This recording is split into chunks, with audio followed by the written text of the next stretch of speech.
Hi everyone, welcome back to my channel Gitanjali Storytime in Manipuri. Ngasigi wari sidi Bigfoot ki wari ni. Bigfoot se samlapna hairabada akhoi gorilla haitare ni ko yung ri sukra chawba gorilla ga human being gi marakta laiba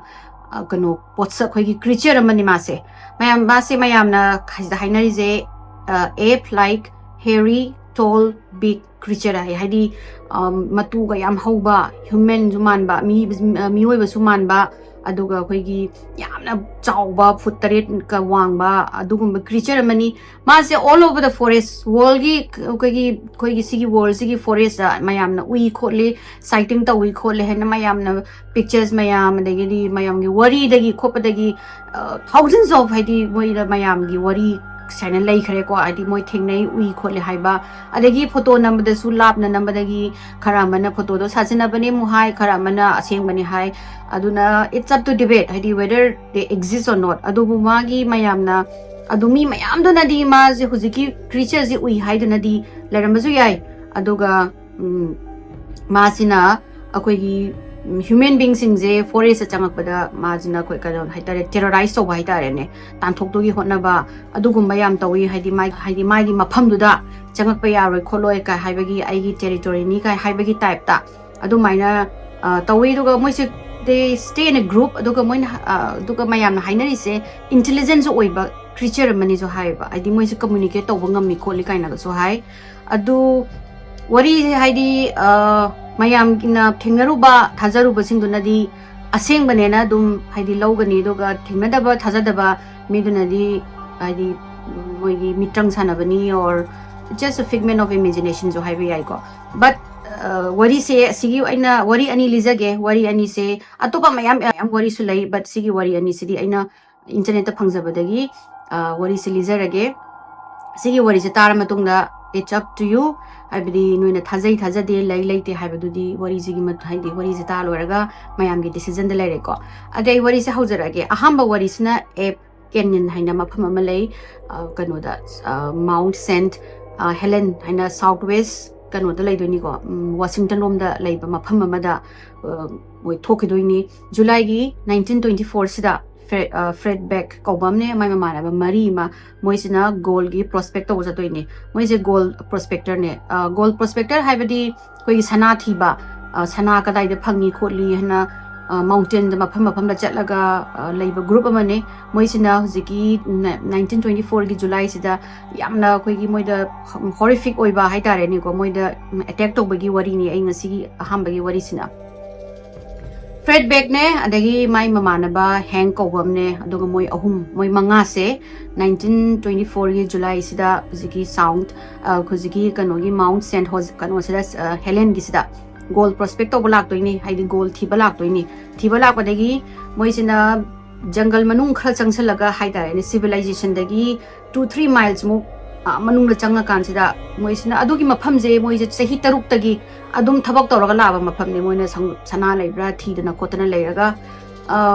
uchina china moi je phangdoine haidi they were lucky gold gi mam deposit ma phangmadagi moi sina da koi gold gi kono tawbagi koi gi mine tawba khotpa adagi gold khunba khotpa gi tawba se hawdoine ada moina hujiki area se moi sahi taruk tagi adum thabak tawrabnina cabin nama saraga laiko cabin ai je yamna comfort ki ganate agoi pikna kanna sabai tare nuchitsila azu gi nung taba un taba to kuma mayamda moina ngahak khoi sagi gold khuluraga mind tawraga halaga ngahak leiba yaba adugumba mafam amani moina saraga hojigi mafam de thamdoine ada moi aduda dum commit tawe habri kano civilization adi town da chatabida aduda ngahak potharaga nongalaga musana khulaga moi jinaina handoine khotoine na adu maina tawba moi ji group amani ada hojiki july gi matam sida moi sina sana se ama takti amna deposit am tawraga lerambadagi moi je harauraga moi ji kano jina moi khuju khulai tawdana khotana tawraga saying I said Fred sina magi maya se kana chikhala pajan maya chikpa mana maya yam chi amta halaji kholaji mado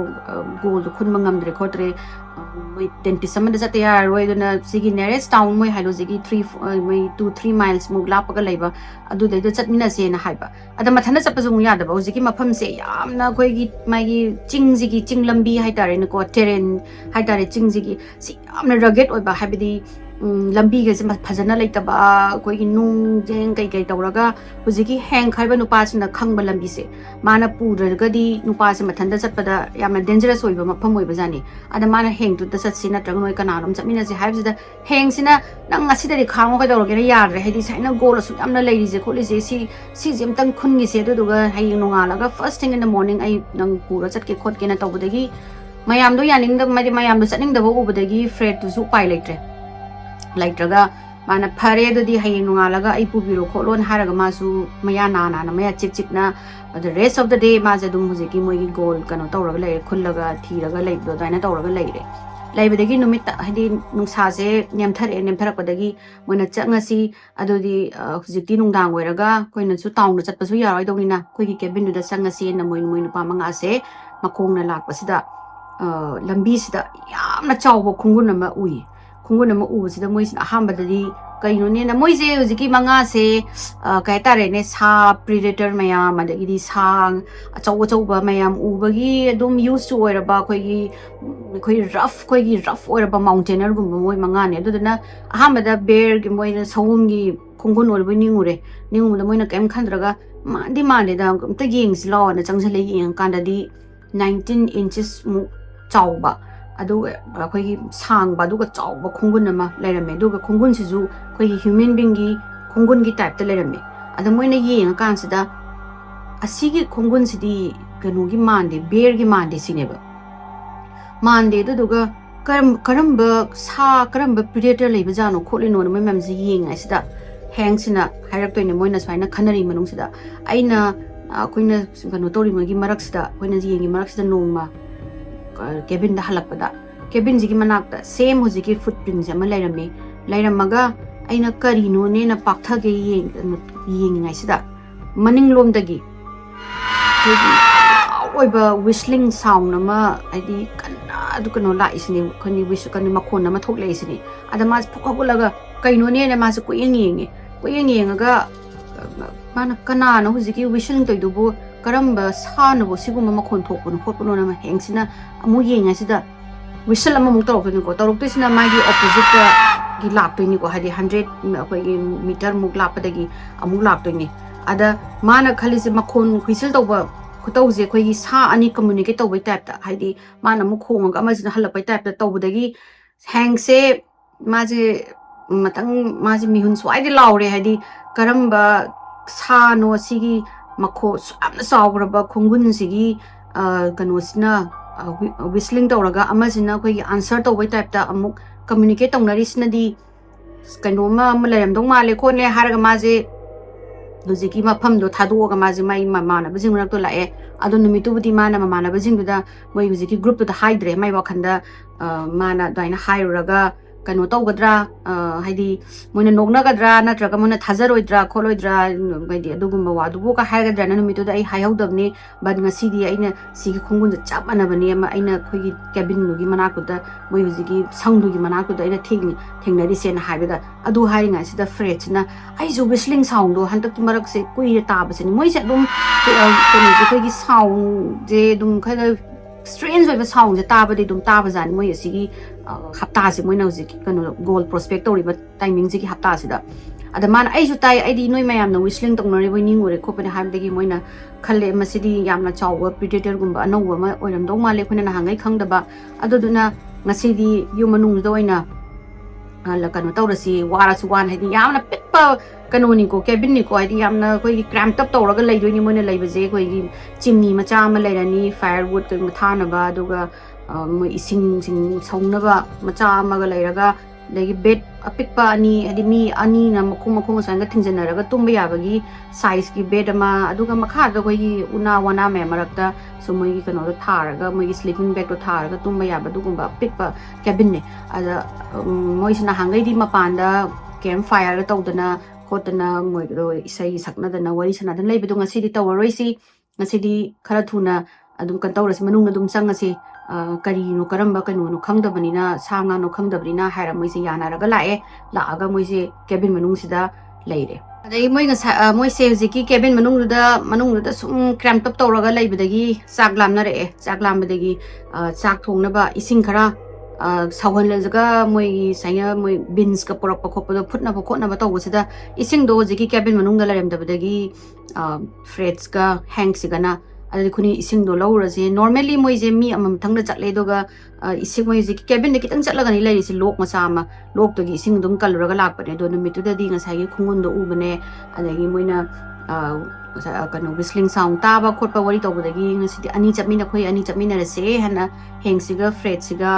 batinam paire aduga nangsu rifle pairo aisu rifle pairage aduga just for protection hadi sanga nungdang oirabni na thokla adi na hairaga moi ani se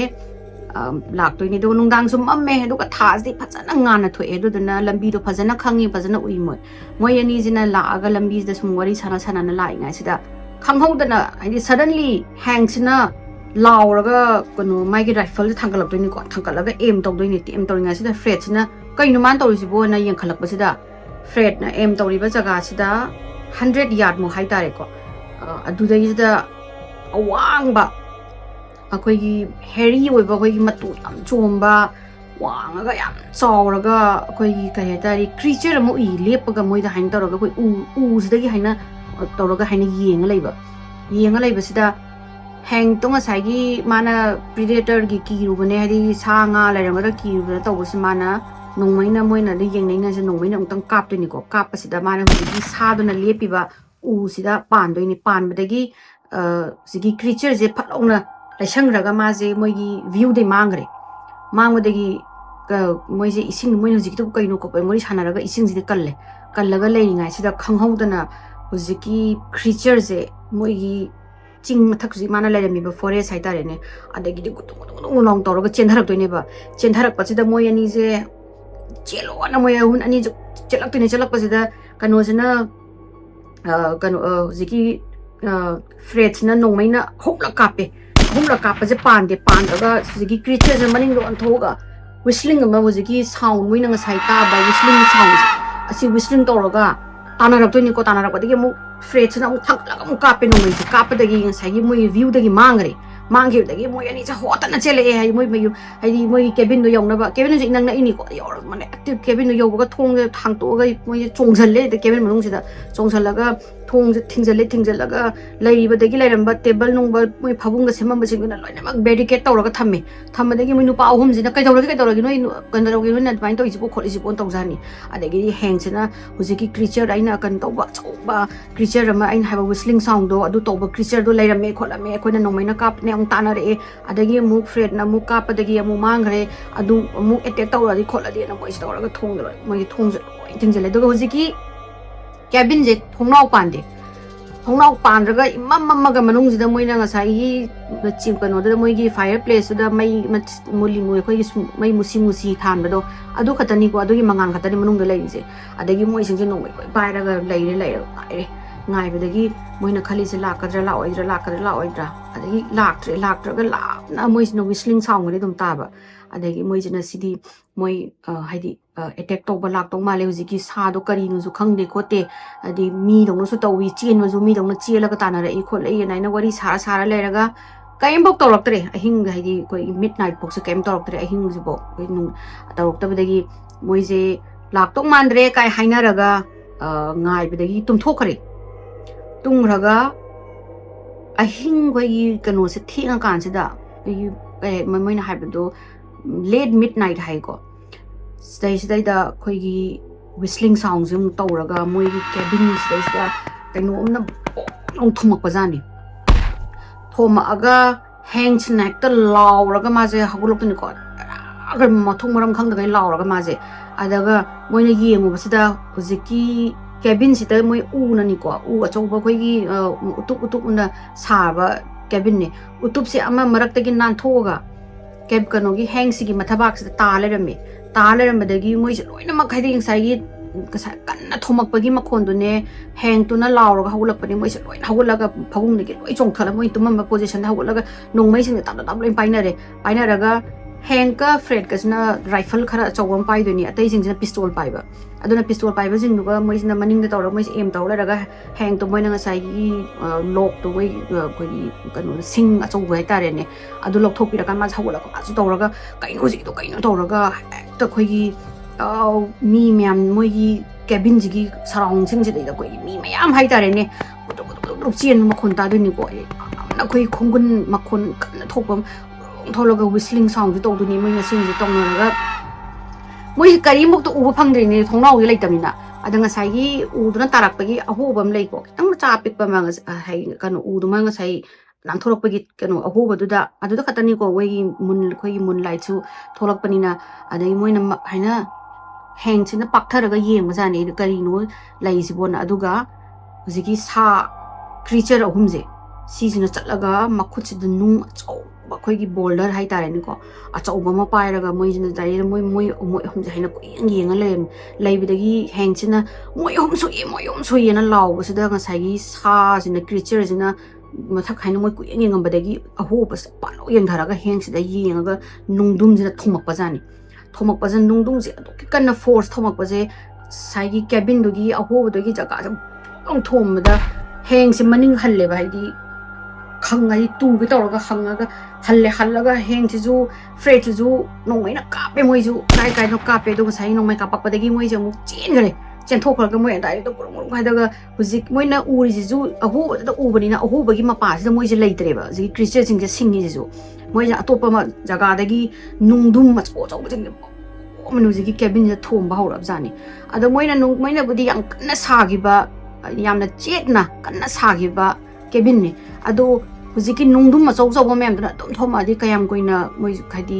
se protect tok bangam gadagi do moi su khangda brina nongmai je ceiling mathak ta khara kap moi hujiki mathak ta roof ta khara kap adagi thong aho ba da mu khara kap to moi nongmai kap ngai sumna kan do whistling to raga nungdum ma chau chau jan thoma ga tumin le gare mo lei dagi moi na khali je kadore moi je karai chakhare moi je sakhraba jara na moi je ki ro mi hun je ting jonga moi jing je manung sida kari pono sidi yamna kano tawi moi na haiji mi dong su tawi aduga moi gi features hai tare ne moi gi khulep chalep dagi chat pa khucha dagi chen ba khuchen je mi dong su tawi mi di kano su nate yong su nate gorilla su nate ape su nate kari no sibu tawi ji bo na moi matha sara ga manung si lai ra kan sida whistling sound se mu tok ni ko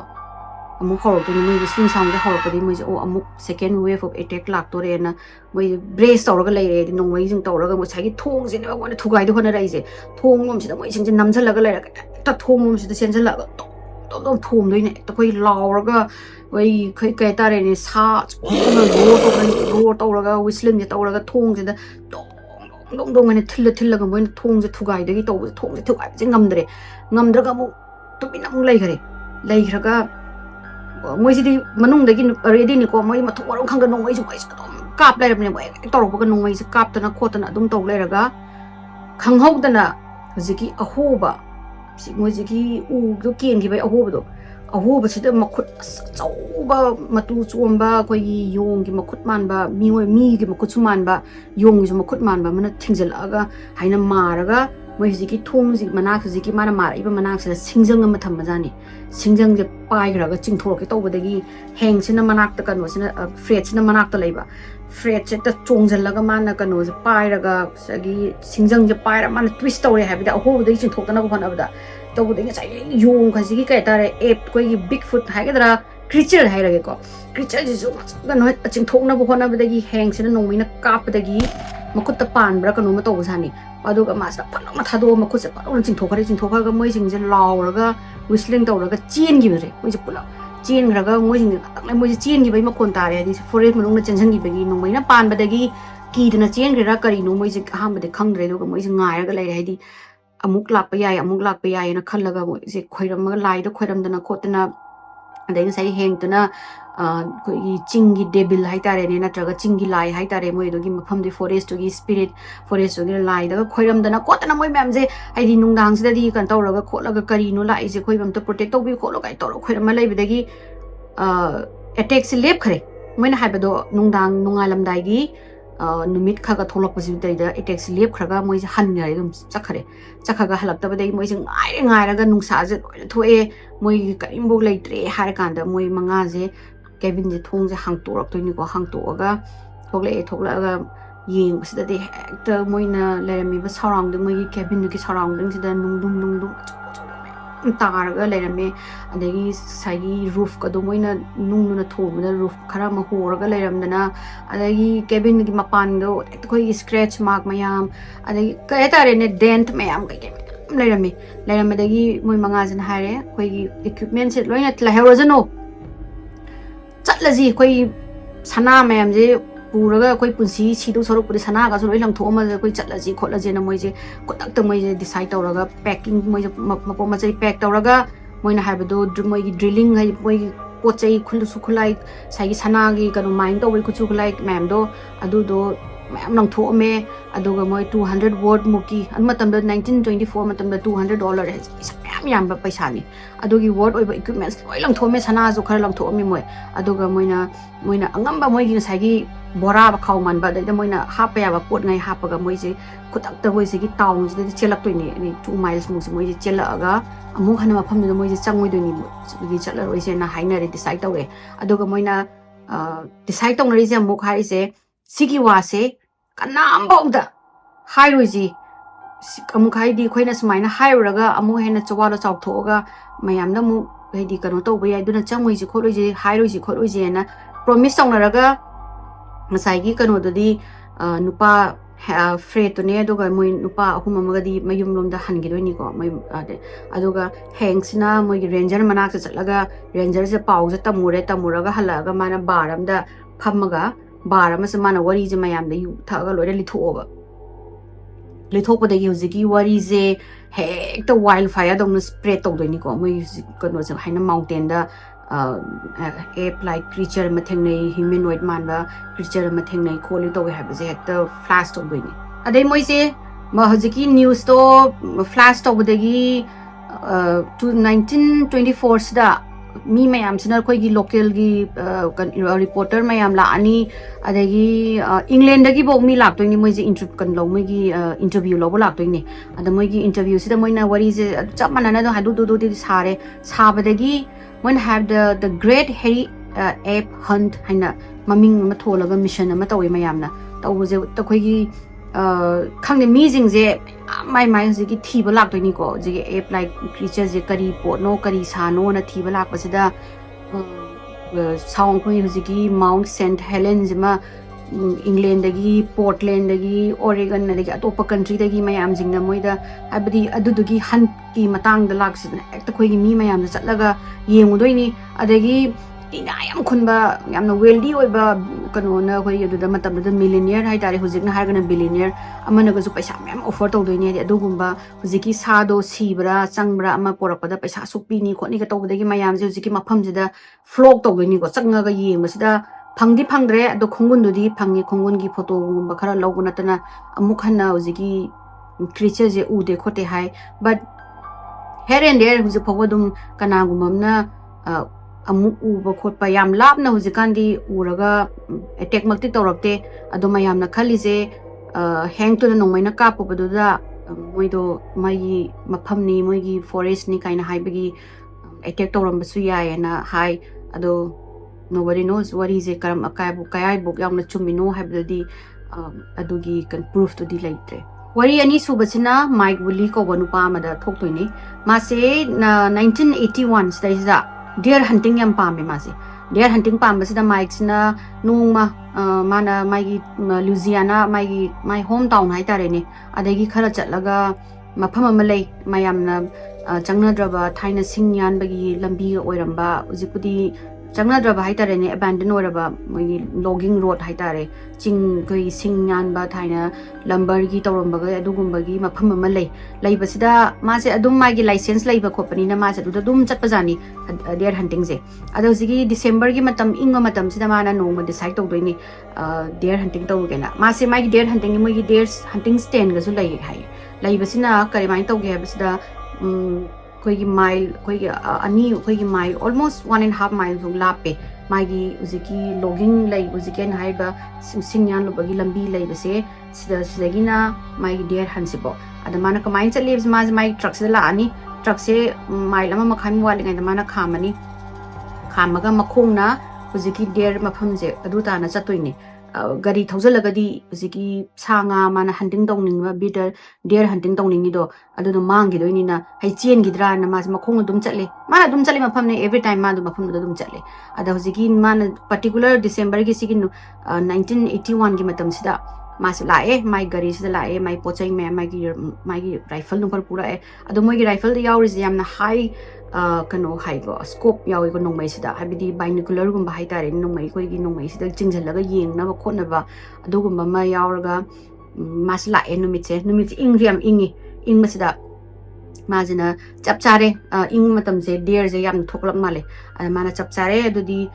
nungsi numitse phare namas lae laga mai gi truck to khamame mail ma khai wana khamame makhong na lae makhong changa ga hojiki ma se deer hunting man deer stand hai tare ma hunting tau do mafam sida yauraga ma je ngai raga haidi mai nong mai na sum ko yeng ga ngai raga lei ngai sida khangau da na khoi kano saji macha ma kan chelak to ni ko chela aga hojiki tree line duga mai deer han sequence gi deer gi stand hari je chigi marak sida lepaga khoi gi kanna chelak pagi type ta kari nom da gi predator am da gi chelak pagi type ta so tape ko hon mai type ta ngusiki kanu se saji masa se je leiraga le mana karam mai wakhanda akoi gi achauba saji achauba natraga sa achaubum na ka tanara ibra na ma je sidi yamna phaba chance am phangani mai bak guma aham da mani bak haina koi saji makhan am la yam chawma adu ore be nindana adu ora di madu ka page ma ja khara harauraga mai nong mai jina tawraga aim tawraga karamba sa hujiki saji masa se tanara ino na mana aim tawraga lai ngai sida khangau dana sida amuba chawba koi ni manba gorilla manba ma chongthoraga hujiki kano se lep ai jani tree line sida sai kano sida deer stand sigi marak sida tree line am le lep lai sida ahamada mana khale karai dagi gorilla no thoklai jibu mana maybe sai sida zoo dagi ga thoklai bijala gorilla se adu sai dagi zoo zu laite dagi circus su lai bisna te karai de thoklai ba gorilla no na de mana gorilla di oira maroi mase mina koi gi gorilla gi costume ga se salaga moi gi anti deer hunting kaina yam lai ko adi sa hatpe ade khote kaina ga adugumba peta kaina laiba moi gi mi jingna gorilla gi dress selaga ma je hunting tawgono na kano tori male haide mongonda laknari male na ma je lai yeng lai do hojiki gorilla kono jisu lepaga di yenga lai nupa sida mic sida yeng lai hojiki mi manba kano jisu khoi gorilla khoi costume set pa mi manba jisu yeng lai da mana mara sum mini manga tara mu yeng lai kem taw da bida ma khai di nupa duna yeng ma je to minna dum yengaga lai ne dai mana phare kanano yare don't screw with me hana dai nang noin toy do ai hunting gi ai on the license lai ai pass lai ni kholi ne noi ai on the baina na phi se sal laga ai on the ngok kan tor kan lakna da na kotan tor no ai mawa law ai kan ai noi na wa law de khote ai di sida hunting tawla ko nei hunting tong ni khoni kanano sum law jani law su ni leng de sum yeng lai di man kari po no si bo na mai gi nong ai mana em tor thangkat laga mai ngai gi scope da chingchal laga yeng ba jani man yeng ba sida ziki mana u ba ma je horrified oidoni ba hojiki costume do set padi natre ni ma haije kai gino da yamna real oiraga hojiki pot se lepi je mi dona real oi aduga manaton sidagi koi gi sor honba ningtham da sor koi gi honba da steam thoidana koi mai khu thokodo adu maina koi gi chelak pagi awara chelaga chaple pai type ta manaton sidagi mai khu tholok doi ne ba hojiki creature je thoga ma se chingjala yeng ba ja maya ga je mi dona straight flat oi bedo oi sagi kanu oi huya ga changna ga pan bi ta bi mi dona tawraga maya se oi ta flat oi doni aduga mana habdo human gi eyelashes ga yawe ba aduga koi gi mi dona wang dem wangi mi dona koi gi lepaga stare taw se mana ma mu khali mana si jibu kanu oi ba lo koi gi wild ga pokpa feral human go ram zala haidi feral human ni koi gi wild po ga wild chauraga sum sa dong na mi di malaga su sa dong na tawba adu gum mu oira zala ma se khallaga yenga ga lei ngai sida hujiki creatures in a roar kuman haido kanodona nongsa dona roar to the mana nongsa dona roar to raga lady ma the sagi mai to the khangni mana roar to maya da katho roar to roda roar to roda khangho na roar to bolo rapaga mangon degi 100 meter mu chatlaga haitare ne ko mu chatlaga whistling ang tok to ni nakan degi magi opposite om degi whistling ang tok to ni ko adagi ma si bhai nongmai do torom degi ma si khangaga palong thadar ma si nongmai toroga yeng lai ni haidi kam kanano ma communicate tong nai ni moi ani do kari nom ga communicate tong nari na ma kari nu si po si gi sa ji bo communicate tong ri ji bo ma nongmai ka kai khandi ko ma ri ga ngak tana amuk po u da ba po ni na ma ji yeng ga ma ri ngaw ga kai nu si po ni yeng lai ni yeng a lai ngai sida second creature jong thola ni sai gi aham ba first creature je lai redana lepa ga mana moi ani whistling tong na redana tong na raga second creature je na jang se gi manung forest manung de gi thokla ga hojiki sa kanu aham na lepi ba creature ji gi manak sida koi hojiki sa hai tare ne sigi manak sida lepa ga moi ani je na yeng doi ne ba yeng ma da gi yeng ga khoi gi sawom gi masak ta yeng ga kari attack tawragi haibagi type te yengmadagi mic sina asidi ai chen da yararoena masina maigi deer han kanu mafam ji maigi deer stand dagi chongdaraga chen basida maning sida amajin tanarak toni ko amajisu tanaraga majo chele moi ani ji whistling tongnai haiba dum chen mana tanab chen basida kai maigi nakan da ju kai no ma chen ba uba sida sai gi mic sin lai tho sai ni yeng basida sai gi creature je maga parallel da haidi mana sida chelaga maga sida chelaga haidi mangon da yenga chelaga mangon da mai manak de sangap ta bi chelaga whistling da to ro moi tanar ko de ta mic sina o ai dinga si lore da na ngasi nu me sida ai tak le da na sini ma to mai truck se yong na ba ma se chen do ni chen ba je nakan je ama je dum tanar da chelaga mai manak de sangap ta ba haidi mangon da attack ta ro ta ba mai ki truck se yore mai truck se yo ka ma se truck se da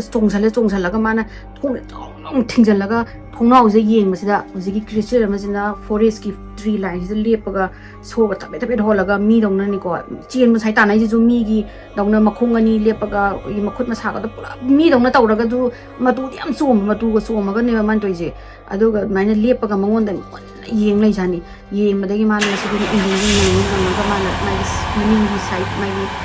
mirror mai gi maning khoi gi kare tare maning yeng na ba back mirror sida yeng masida mirror gi maning sida masai gi sa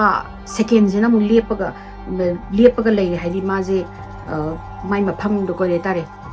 amadu moi ani mag ni ba tana ra ise aduda mic sina hai je moi ani na tana ra ise attack to gen tana ra ko nate ma je forest da gi tan thok pai type ta tana ra ise ni moi ani just maina amana maning nom da gi amana side da gi tawra tana ra ga mai gi truck se tonga ga chakhina ba gi daina tana ra pa mali khot le na mana adu maina hai gi du ga mana hala ga moi gi ranger da de gi di police ju mana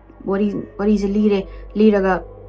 moi gi footprint ju phange adu bu kari no de khangde the foot moi footprint ju am chawe ahamba wari maduga haiphet manai hai aduga mics na hai se aggressor hai di kai tare ne moi da ahamba kem toram banate yenga lerame ena nongmai thangkatlo bududa da sauraga ai tanarak pa male khole moi adu marande ai marani kaina su dumaina hai adu ne wari je chaina moi gi thiba chatla kana di ranger jing na dei mi topana yengma thiba chatla kana di hujiki creature du di udre sa du di udre aduga khongun gumba di lairam ba thengnei adu sumono photograph tawre but moi je exist away hai bagi scientifically di proof to bangam da banina wari se sajalam da bayai thengnari ba mi du na di ekta khoi gi au mi du na di hai be do hai di thamoi khubak ta hapaga lakpa ngak ta gi wari li aduga ataba mi khara mana khoi gi skeptical oi ba mi jing na hai sina natte na hai de khara mana mani hai aduna ai tawraga wari se lotion gi adudi wari mat ai gi wari se size lotion jarage mayamna ai gi wari se nungairaga di like tawbiramu share tawbiru subscribe tawbiramu adudi mathangi wari dong thengnarasi ko mayam bye